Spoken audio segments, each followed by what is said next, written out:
পুরুষ রসিক কিংবা স্থাবর জঙ্গম সর্বচিত্তাকর্ষক সাক্ষাৎ মন্মথ মদন। কৃষ্ণ কেমন বলছে বৃন্দাবনে অপ্রাকৃত নবীন মদন, নতুন মদন। কামবীজ কাম গায়ত্রী যারা কথা, যারা আরাধনার বীজ মন্ত্র কামবীজ এবং যারা গায়ত্রী মন্ত্র কাম গায়ত্রী।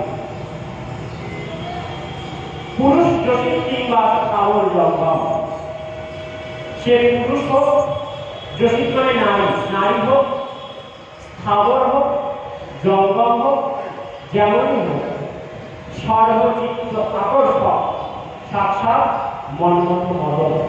সবার চিত্তকে তিনি আকর্ষণ করেন, তিনি মন্মথ মদন। মন্মথ শব্দের অর্থ যিনি মনকে মোহিত করেন। কামদেবকে বলা হয় মন্মথ, কারণ তিনি আমাদের মনে এলে কাম যদি কারো হৃদয়ে জাগে তার মন পুরো মোহিত হয়। সে সব সঙ্গে সঙ্গে সেই কামের চিন্তায় লিপ্ত হয়ে কাম বাসনায় কাম ভোগে লিপ্ত হয়ে যায়। তাই কামদেব মনকে মোহিত করে, তাই তার এক নাম মন্মথ। আর কৃষ্ণ কি করেন বলছে মন্মথ মদন। মনমথে যিনি মন মন্থন করতে পারেন, কামদেব জগতের মন মন্থন করেন, কিন্তু কামের উপর মন্থন করে এমন কেউ নেই। সেই কামের উপর যিনি মন্থন করেন তিনি আমাদের শ্যাম। বলে শ্যাম সুন্দর ভগবান কি, তিনি শ্যাম সুন্দর যিনি ওই মনমথের মনকে মন্থন করে। তাই সেই সখীগণ কৃষ্ণের গান করছে। বাঁশির খুব গৌরব, সখীগণ বর্ণনা করছে দেবীকে যে বাঁশির অত্যন্ত গৌরব। কিসের গৌরব না, আমি কৃষ্ণের অধরে থাকি। শুধু বাঁশির গৌরব নয়, সমগ্র বৃক্ষকুলের অহংকার বেড়ে গেছে। কেন? বৃক্ষকুল এখন অহংকারে গর্বে মাটিতে পা পড়ে না। বৃক্ষকুল বলে দেখো আমার এই একটা ছোট্ট ছেলে এখন বাঁশি হয়ে কৃষ্ণের মুখে উঠেছে। বৃক্ষ বাঁশ এক প্রকার বৃক্ষ, তো সেই বৃক্ষকুল ওই জন্য বলছে আমার এই একজন বংশের একজন কৃষ্ণের মুখে বাঁশি হয়ে বাজছে। তাই বৃক্ষকুলের অত্যন্ত গর্ব। গোপীগণ বলে এই সর্বনাশী বাঁশিকে যদি কাছে পেতাম তাহলে বাঁশিকে ভেঙে ফেলতাম। তুমি বাঁশি বাজানো যাবে না, ওপার হতে বাজাও বাঁশি, এপার হতে শুনি অবলা কামিনী আমি সাঁতার জানি জানি। বাঁশি বাজানো যাবে না। যখন আমি বৈশা থাকি গুরুজনার মাঝে, নাম লইয়া বাজাও বাঁশি আমি মরি লাজে। রাধারানী বলছেন আমি সমস্ত গুরুজনদের মাঝে বসে আছি, সেই সময় তুমি আমার নাম নিয়ে বাঁশি বাজিয়ে দাও, তখন আমি লজ্জায় মরে যাই। তাই আমি ঠিক করেছি কোনবা ঝাড়ে বাজাও বাঁশি তাহার লাগি পায়, ঝাড়ের ডালে তুমি উপাইয়া সাগরে ভাসায়। তুমি যে ঝাড় থেকে বাঁশ থেকে বাঁশি তৈরি করে নিয়ে এসে বাজাচ্ছ, সেই বাঁশ ঝাড়কে আমি সম্পূর্ণ উৎপাদিত করে সাগরে ফেলে দেব। কেন? বাঁশ না থাকলে বাঁশি হবে না। তাই তোমার ওই বাঁশির শব্দকে রোধ করার জন্য আমি ওই বাঁশ ঝাড়কে উৎপাদিত করবো। তাই তুমি একবার বলে দাও যে কোন ঝাড়ের বাঁশ থেকে তুমি বাঁশিটা তৈরি করো। রাধারানী এমন ভাবে বাঁশির বর্ণন দেয়। গোবর্ধনের তটে ভগবান দাঁড়িয়ে দাঁড়িয়ে বাঁশি বাজার, আর সবাই সেটা আনন্দপূর্বক শ্রবণ করে। ময়ূরগণ নৃত্য করে। একবার তাণ্ডবেশ্বর নামে এক ময়ূর কৃষ্ণকে বলছে তুমি বাঁশি বাজাও, আমি তোমাকে নাচে হারিয়ে দেব। কৃষ্ণ বংশীনাথ আরম্ভ করলেন ময়ূরের অহংকার পূর্ণ করার জন্য। নাচতে নাচতে তাণ্ডবেশ্বর ময়ূররাজ পরাজিত হয়ে যায়। পরাজিত হওয়ার পর কৃষ্ণচন্দ্রের শরণাগত হয়ে বলছেন তোমায় কি দিতে পারি, তোমায় আমার দেওয়ার মতো কি আছে? ময়ূর নিজের একটি পালক খুলে দিলেন, মানে প্রভু আমার মধ্যে তুমি সুন্দর যে বস্তুটা দিয়েছো তা হচ্ছে আমার এই পালক, তো এই পালক আমি তোমার চরণে সমর্পণ করলাম। ভগবান বলছে তোর পালক আমার পায়ের মাঝে, তোর পালক আমার মাথায় থাকার জন্য। ভগবান তাকে নিজের মস্তকে ধারণ করলেন। কাণ্ডবেশ্বর বলল একবার এই পালকে আর ভগবান কৃষ্ণের চরণে যে মুকুট ছিল তাদের ঝগড়া লেগেছে। পালকে মুকুটে ঝগড়া হচ্ছে। পালক অভিমান করে বলছে দেখ মুকুট তোর জন্য খুব খারাপ লাগে, কেন তুই চরণের তলায় থাকি, কৃষ্ণ যখন কাপড় পরে ওই পিতাম্বরে ঢাকা হয়ে থাকে, তো এটা দেখতে পায় না। আর দেখ আমাকে মাথায় কৃষ্ণ ধারণ করেছে, সবাই দেখতে পায় যে মাথার উপর ময়ূর পালক আছে, কৃষ্ণের শোভা বৃদ্ধি করি, আর তোকে তো কেউ দেখতেই পায় না। এই নিয়ে দ্বন্দ্ব করেছে। নুপুর বলে তুমি অত্যন্ত বোকা, বড় বড় যোগীন্দ্র মুনীন্দ্রগণ যার চরণ বাঞ্ছা করে, যার চরণ ধুলি বাঞ্ছা করে, মা লক্ষ্মী তিনি পারে বিষ্ণুর বক্ষে বিলাস করতে, মানে যেহেতু বিষ্ণুর স্ত্রী লক্ষ্মী তাই তিনি পারে, নারায়ণের স্ত্রী পারে বিষ্ণুর বক্ষে থাকতে। বিষ্ণু বক্ষ বিলাসী লক্ষ্মীর এক নাম। কিন্তু তিনি কি করেন, মানে বক্ষবাস ছেড়ে দিয়ে তিনি চরণ সেবায় ব্যস্ত থাকেন। কেন না ওই বুকে থাকার থেকেও চরণের সেবাটা অত্যন্ত জরুরি। সেই চরণ আমি পেয়েছি, আমি কত ভাগ্যবান, কত ভাগ্যবান হতে পারবে। ময়ূর পালক ভাবে সত্যি তো আমি বেকার গর্ব করি। তাই ময়ূর পালক কৃষ্ণের কাছে অভিযোগ জানাতে পারে। ভগবানকে বলছে প্রভু তুমি অসমদর্শী হয়ে গেলে কেন, তুমি নুপুরকে চরণ দিলে, আমাকে তোমার মস্তক দিলে, মাথা থেকে আমার অহংকার বৃদ্ধি পাচ্ছে, আর চরণের থেকে এবার দীনতা বৃদ্ধি পাচ্ছে। তুমি অত্যন্ত অসমদর্শী হয়ে গেছে প্রভু, আমাকেও চরণ দাও, দিতেই হবে। ভগবান বললেন দেখ যাকে যেখানে মানায় তাকে সেখানে রাখতে হবে, তুমি তো চরণ দিতে পারি না, বলে না প্রভু আমাকে চরণ দিতেই হবে। ভগবান বললেন ঠিক আছে দেবো, তবে আমার নয়, আমার মাথা যে চরণের নামে সেই চরণ দেব।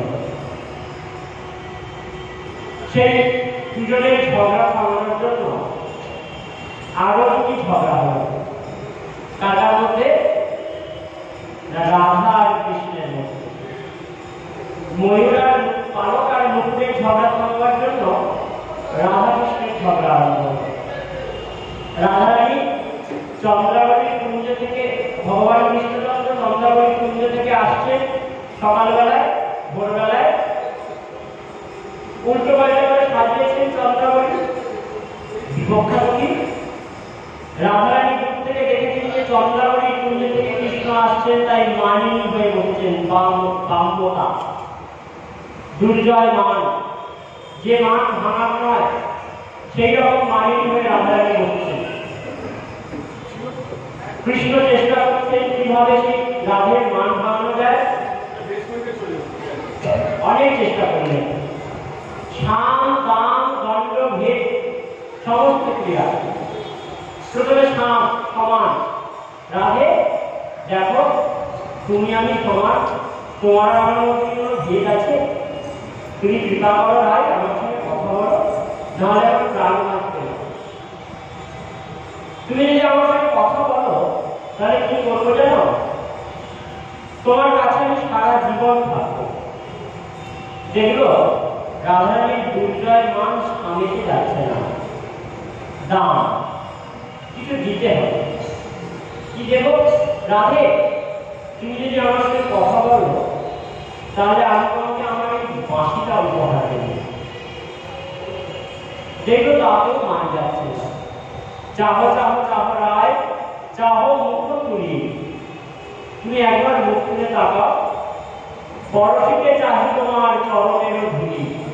রাধে তোমাকে বাঁশি দেবো, তার বদলে একবার আমার দিকে তাকাও। দণ্ড দানের হলো না, দণ্ড। কৃষ্ণ বলছে রাধে আমায় দণ্ড দাও।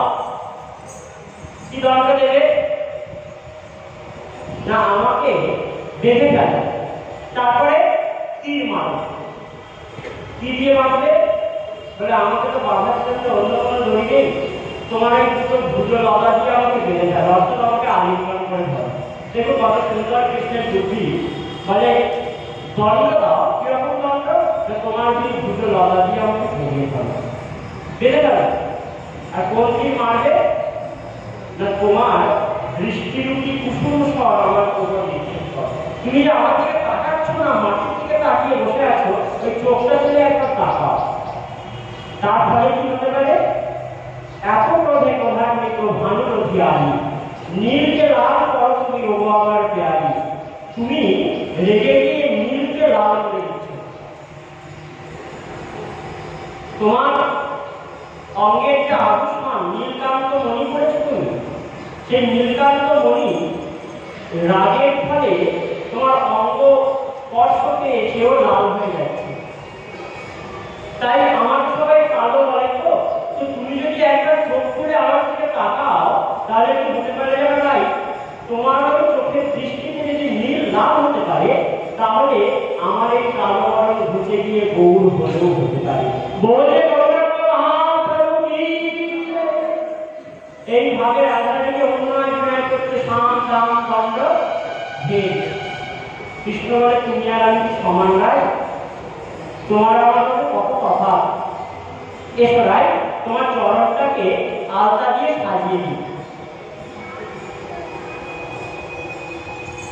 অন্তিমে বলছে বড় বড় মণ্ডলম মম শিরসি মণ্ডলম দেবী পদপল্লব তমসি মম জীবনম তমসি মম ভূষণম তমসি মম ভবজলধিরত্নম। রাধে, তুমি আমার ভগবানের রত্নমণি, তোমার চরণে আমার মাথাটা আমি দিতে চাই। গাই রাধারানী তাও কথা বলেন না। এমন সময় কৃষ্ণের মাথার ময়ূর পালক রায় চরণ ধুলি স্পর্শ করল, রাধারানীর মান ভেঙে গেল। রাধা কৃষ্ণের মিলন হলো। ময়ূর পালক কৃষ্ণ বললেন, ফিরে এতদিনে তো স্বাদ মিলল তো, দেখ তুই আমার চরণ চেয়েছিলি, কিন্তু আমি যার চরণ কাঙ্ক্ষা করি সেই চরণকে তুমি দিলাম। এটা জন্য মহাপ্রভু বলছেন যে তোমার চরণ আলতার রাগে আমার নামটি আঁকাবো, আমার নামটি সাজানো চূড়ায়, তোমার নামটি সাজানো চূড়ায় রয়েছে শিশির পাঠাবো। মানে তোমার চরণ রাধে, তোমার চরণ তলে আলতা দিয়ে কৃষ্ণ নাম লেখা, আর আমার মাথার উপর যে ময়ূর পালক তাতে রাধা নাম লেখা। তাহলে বড় এবার কোন নাম বড়? আমার মাথায় তোমার নাম, তোমার চরণে আমার নাম। সুখ বলে আমার কৃষ্ণের মাথায় ময়ূর পাখা, শাড়ি বলে তাতে আমার রাধার নামটি লেখা। ওইটি জায়গা দেখা বৃন্দাবন বিহারী লাল কি জয়, রাধা রানী কি জয়। এইভাবে রাধা কৃষ্ণের লীলাবায় বৃন্দাবন আছে। একবার গোপীগণ সবাই মিলে কৃষ্ণকে পাওয়ার জন্য তপস্যা করলেন, কাত্যায়নী ব্রত পালন করলেন। 1 মাস ধরে ব্রহ্ম মুহূর্তে ঘুম থেকে উঠে শয্যা ত্যাগ করে স্নান আদি করে তারা সবাই মিলে যমুনা তীরে এসে বালুকার উপর কাত্যায়নীর মূর্তি অর্পণ করে কাত্যায়নীর পূজা করতেন। এবং মাস শেষে তারা সবাই মিলে কাত্যায়নী মায়ের কাছে প্রার্থনা করেন, হে মা কাত্যায়নী, কাত্যায়নী মহামায়ে মহাযোগী নহিষ্করী নন্দ গোপো সুতং দেবী পতিতে গুরুতে নমঃ। মা, হে মা কাত্যায়নী মহামায়ে মহাযোগী নহিষ্করী, হে মা যোগীদের অধীশ্বরী নন্দ গোপ সুতং দেবী, আমাকে একটা জিনিস দাও। কি দেবে? তোমার কাছে সবাই আসে, ধন চায়, জন চায়, পয়সা চায়, সব চায়, কিন্তু আমার তো তা চাই না। ধনম দেখি জনম দেখি সব চাই না। আমরা দুর্গাপূজার সময় পুষ্পাঞ্জলি মন্ত্রে বলি না যে মহিষাবিনী মহামায়ে, এরকম করে আমরা মন্ত্র চাই, চামুণ্ডে देहि देवी नमस्ते एक पुष्पांजलि चरित्रवाणाय सपरिवाराय दुर्गा देवी नमः। तो এখানে বলি আয়ু দাও, আরোগ্য দাও, বিজয় দাও। গোপীগণ বলছে আমরা একটু চাইতে আসছি, আমরা কি চাইতে এসেছি? নন্দের ছেলেকে প্রতিদিনকে দেখে এসেছি। তাই সবাই মিলে মাকে ডাকছেন তম স্বাহা তম স্বাহা তম হি বসৎকার পরাত্মিকা সুধাতম অক্ষরে নিত্যা জ্ঞানচর্যা বিশেষতে। মা তোমার চরণে আমরা সবাই শরণাগত, তুমি আমাদের কৃপা করো মা। নন্দের ছেলেকে যেন প্রতিদিনকে পায়। যোগমায়া সবাইকে আশীর্বাদ করলেন, মহামায়া সবাইকে আশীর্বাদ করলেন। গোপীগণ স্নান করতে নামলেন যমুনায়। কৃষ্ণ তাদের বস্ত্র চুরি করে নিয়ে গিয়ে গাছের ডালে বসলেন, বসে বসে বাঁশি বাজাচ্ছেন। সব গোপীরা জানতে পারলো কৃষ্ণ বস্ত্র হরণ করেছে। কি করে উঠে যাবে? তোমার বাবাকে কি অভিযোগ জানাবো? কৃষ্ণ আমাদের কাপড় দিয়ে যাও।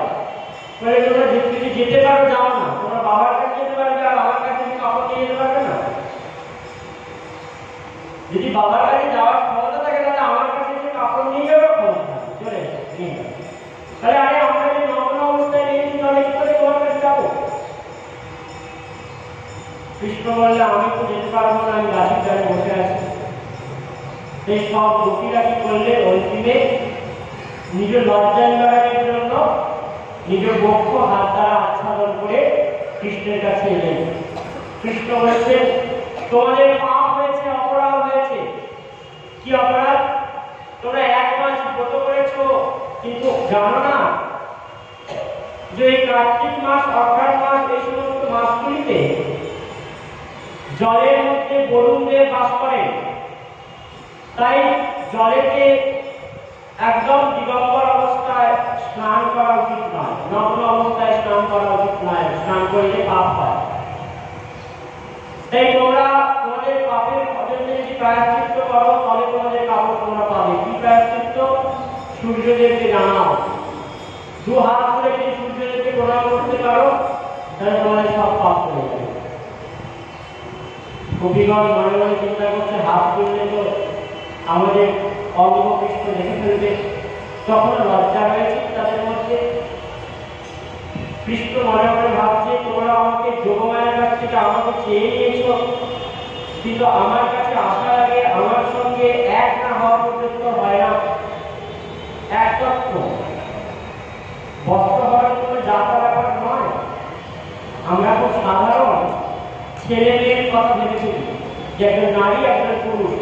কৃষ্ণের বয়স তখন মাত্র 8 বছর, গোপীদের বয়স 5 বছর। এবার ভাবুন লীলাটা, এবার কিন্তু দেখুন তার সঙ্গে কি রকম লীলা না। বলছে তত্ত্বে যতক্ষণ না পর্যন্ত প্রভুর সঙ্গে এক হওয়া যাচ্ছে, একাত্ম, ততক্ষণ পর্যন্ত কোনো মতেই তাকে পাওয়া যায় না। প্রেম গলি অতি সাগরে তাপে দো না সমায়। কবি বলছেন প্রেমের গলি এমন সেখানে একসঙ্গে দুজন যেতে পারে না, একজনকে যেতে হবে। তাই ভগবান আর ভক্ত এই ভাবেতেও যখন শুধু ভগবান বেঁচে থাকে তখনই তাকে পাওয়া যায়।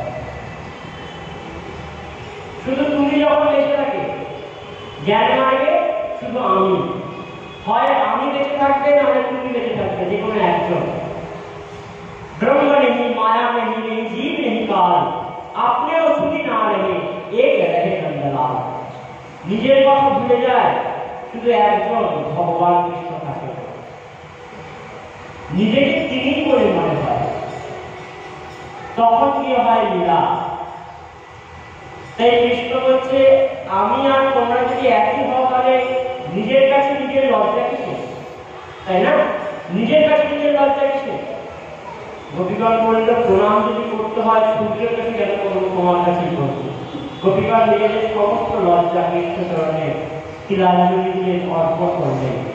কৃষ্ণ সবাইকে আশীর্বাদ করলেন আগত শারদ পূর্ণিমায় তোমাদের ইচ্ছা পূর্ণ হবে, 1 বছর কালের মধ্যে তোমাদের ইচ্ছা পূর্ণ হবে।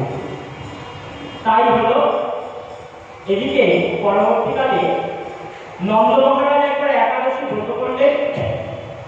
একাদশী ব্রতের পালনের সময় খুব অল্প ছিল, তারপরে একাদশী করে যাবে। সেই জন্য তিনি ভাবলেন যে সকাল হয়ে গেছে, তাই ব্রাহ্ম মুহূর্ত ভেবে তিনি যমুনায় নেমে পড়লেন। অর্থ তখন রাত্রে ছিল। রাত্রেবেলা নদীতে নামতে নেই, নদীর জলে নামতে নেই রাত্রেবেলা। কেন? কারণ রাত্রেবেলা নদীগণ রজস্বল অবস্থায় থাকে, তাই রাত্রে নদীতে কোনোদিনই নামতে নেই। বরুণ দেবের দূতেরা তাদেরকে অভিশাপ দেয়, ধরে নিয়ে যায়। নন্দ বাবা ভুল করে নেমে পড়লে বরুণ দেবের দূতেরা সবাই মিলে বরুণ লোক নিয়ে গেলেন নন্দ বাবাকে। যশোদা মা নন্দ বাবাকে খোঁজ করছেন যে কোথায় গেল নন্দ বাবা। কৃষ্ণ আর বলরাম ঘুম থেকে উঠেছে সকালবেলা। মা কি হয়েছে? বাবা চান করতে গেছিল, তাকে খুঁজে পাওয়া যাচ্ছে না। বলে মা আমরা যাচ্ছি, চিন্তা নেই। কৃষ্ণ বলরাম গেলেন,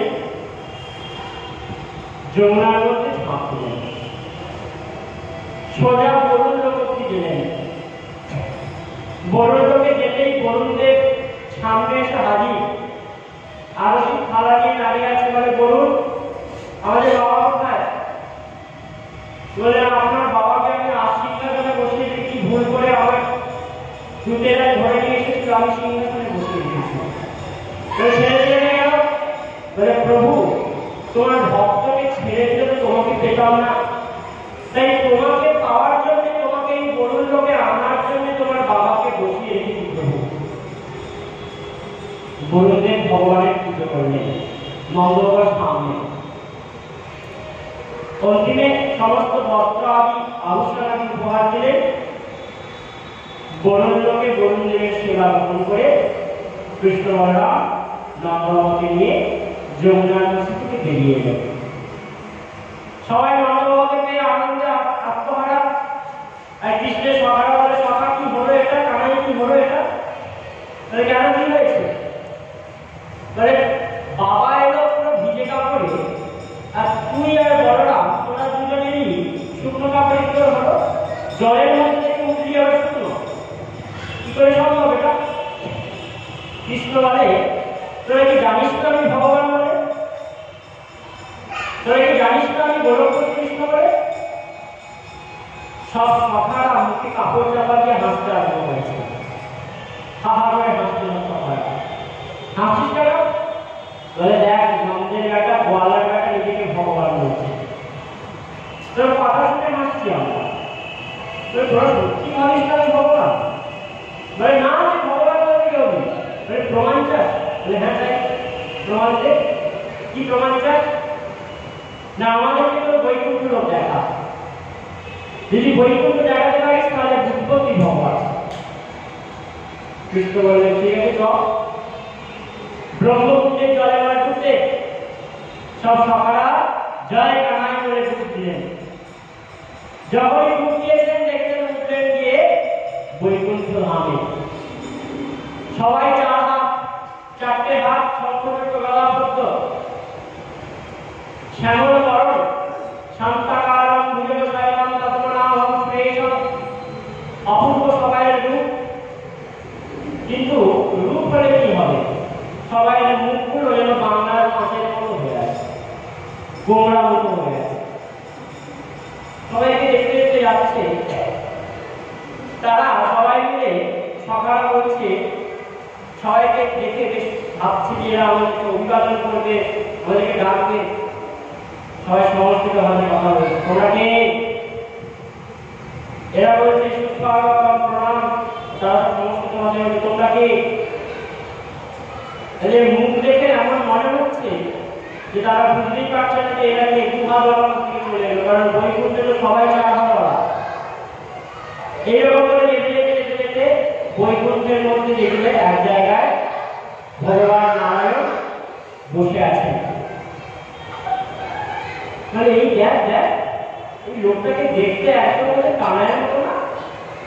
হ্যাঁ হ্যাঁ, মুখটা দেখতে পুরো কানাইয়ের মতো, শুধু হাত দুটো অতিরিক্ত আছে, হাতে অস্ত্র আছে, আর এই মুখে ওই হাসি টুকু নেই। ব্যাস, হাসি থাকলে পুরো কৃষ্ণের মতো, বাঁশিটা নেই। সকাল বলে সখা পালিয়ে চল, এই বৈকুণ্ঠ ভালো না। যেখানে আমাদের কৃষ্ণ নেই, যেখানে আনন্দ নেই, সেখানে আমাদের ভালো লাগছে না, সব পালিয়ে চল।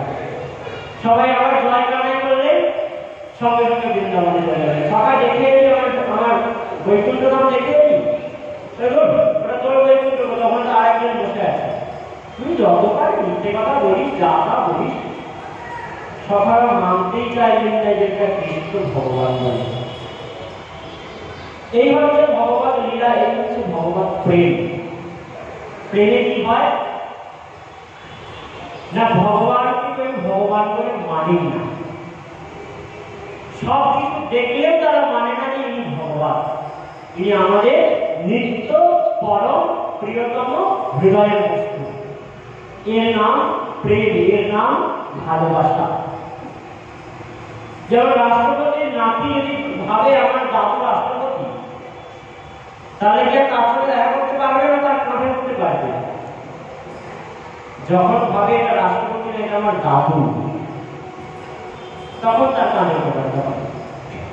ঠিক সেই রকম ভগবানকে তারা ভগবান ভাবেন না, নিজের লোক ভাবে, তাই তারা এরকম করতে পারে। এইভাবে কৃষ্ণ বলরাম বহু লীলা করেন। আস্তে আস্তে সেই দিন এসে উপস্থিত, 1 বছর কাল পেরিয়ে গেল। শরৎকালীন রাত্রি, পূর্ণিমার রজনী, আকাশে চাঁদ উঠেছে, শরৎকাল। সেই সময় শ্রীমদ গোস্বামী কাল বলছে, শ্রীমদ ভাগবত দশম স্কন্ধ 29 অধ্যায়, শিশুক উবাচ ভগবান পিতারাত্রে শরদোৎফুল্ল মল্লিকা দীক্ষরন্তো মনশ্চক্রে যোগ মায়া উপাসনা। ভগবান পিতারাত্রি, প্রথম কথায় বললেন ভগবান। ভগবান কেন বললেন? কৃষ্ণের লীলা বলতে তো কৃষ্ণ পিতারাত্রি, কিন্তু কৃষ্ণ শব্দ না ব্যবহার করে ভগবান শব্দ বললেন শ্রীমদ গোস্বামী। খুব বুদ্ধি করে বলেছেন শব্দটা। কেন বললেন? গঙ্গায় চান করতে গেছে সবাই, তো গঙ্গা মানে হরিদ্বারের দিকে যে খরস্রোতা গঙ্গা, সেই গঙ্গায় স্নান যারা করেছেন তারা জানেন যে গঙ্গায় নামার আগে কিছু চেন দেওয়া হয়, চেন ভরে ডুব দিতে হয়। যে কোনো খরস্রোতা নদীতে যদি স্নান করতে হয়, তার পাড়ে কিছু চেন থাকে, লোহার চেন, সেই চেন ভরে ডুব দিতে হয়।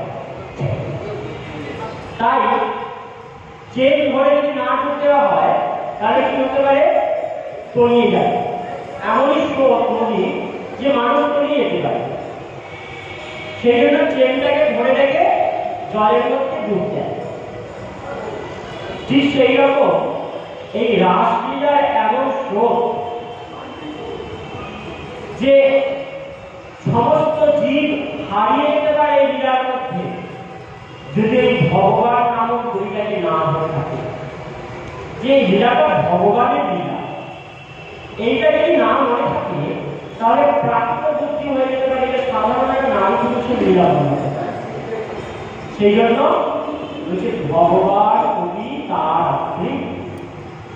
ভগবান অতি, ভগবান হয়েও তার রাত্রি, সেই রাত্রে শরদোৎফুল্ল মল্লিকা, শরৎকালীন সেই রাত্রে যখন মল্লিকা আদি পুষ্প ফুটেছে।